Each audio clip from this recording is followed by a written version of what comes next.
The stage is set for another possible showdown on Capitol Hill over the budget later this year. That, sadly, is the bad news. The good news, at least for the District of Columbia, is that even if lawmakers deadlock again, D.C.'s budget will not be held hostage. This thanks to special language inserted into the budget compromise that funds government operations for the next few months. But it begs an obvious question. If D.C. should be exempt from machinations that are federal in nature, why not make the fix long-term? Permanent. Joining us now from Southeast is D.C. Mayor Vince Gray.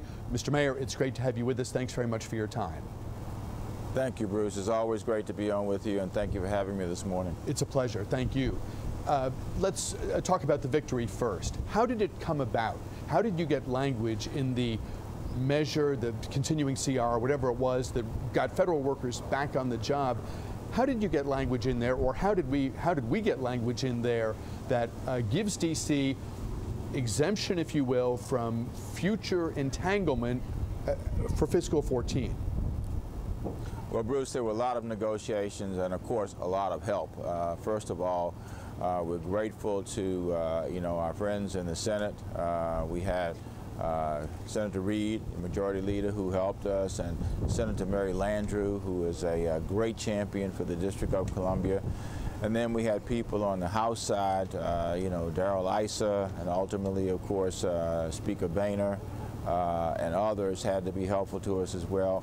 And of course, our warrior on the Hill, Eleanor Holmes Norton, who represents the District of Columbia, I might add, still has no vote to be able to cast. But it really was a coming together of people who we were able to convince that the district really is an innocent victim in this process. We must have said 1,000 times, Bruce, that this is the money of the people of the District of Columbia, raised by the taxes generated by the people of the District of Columbia.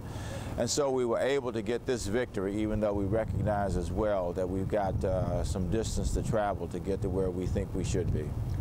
Talk about the impact the shutdown had on your ability to continue government services and not have violence occur within the budgetary framework that you, the council, and for that matter, the 630,000 citizens you represent.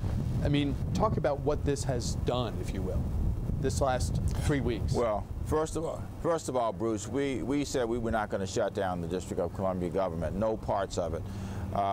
We were asked by the Office of Management and Budget to submit a plan.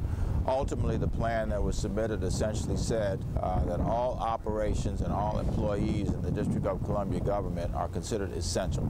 So no employee was furloughed and no operation was curtailed during that period. So we were able to continue our operations as normal. Now, there certainly is an economic impact that we've experienced. We saw a substantial reduction in the very first week of this shutdown on bookings, hotel bookings, because tourism is such a huge part of our economy in the city. We saw it hit the hospitality industry. So we've lost tax dollars, we've lost tourism and hospitality opportunities, frankly, Bruce, that will never be recaptured.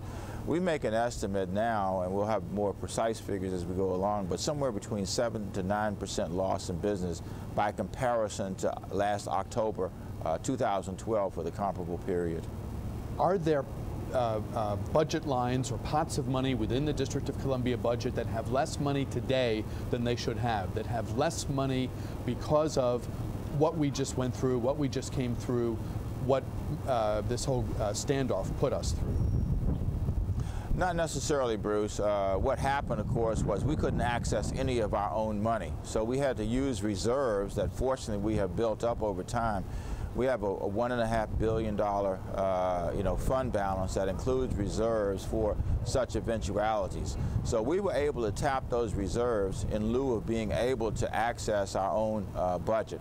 So it wasn't so much that we've actually lost money, we just couldn't access our money during that time, which is not anything that any state, city, or county in America had to endure during this shutdown, because they were able to access and use their own money. Why wasn't the fix permanent? Why did, since they were crafting language that said the District of Columbia, in essence, the District of Columbia is not like the Department of Commerce or any government agency. Your citizens pay taxes. Those taxes fund services. It has nothing to do with the macro battles on the Hill about all the things we've just been skirmishing. We've just seen the debate play out. So while they're typing up this language that protects your city, why didn't they say, why did they limit it to fiscal 14? Why didn't they just say, going forward, you're out of the picture? Bruce, it absolutely should have been. And that's what our effort will have to be focused on now, and that is trying to ensure that after September 30, 2014, the District of Columbia no longer is subject to any shutdown should the federal government choose to do this again. And even more importantly than that, achieving budget autonomy, which is a great term for simply saying that we should be able to approve ourselves the use of our dollars, and we shouldn't have to send our budget to the Congress of the United States for approval of the use of our own funds. So yes, we're happy that we got to where we got to, but you're absolutely right, Bruce. We should have gone further. We should be able to stand here today and say no more shutdowns will be asked of the District of Columbia, and frankly, the district now will be able to control its own budget absolutely with certainty. We don't want to keep you long. You're at an event. We want to let you get to the event. Do you think you can score the long-term win you and Norton and others seek? Yes, we have to believe that, Bruce. There were people who believed that we should have gone ahead and shut down parts of our operations, and we simply said no, we're not going to do that, that we are a unique, independent, should be independent jurisdiction, and we were successful with that. But we've got to get the, we've got to get the Senate on board with the longer-term issue. We've got to get the House on board, and we've got to get the White House on board. You know, the White House, the President placed in his budget for fiscal year 14 language that would give the District of Columbia budget autonomy.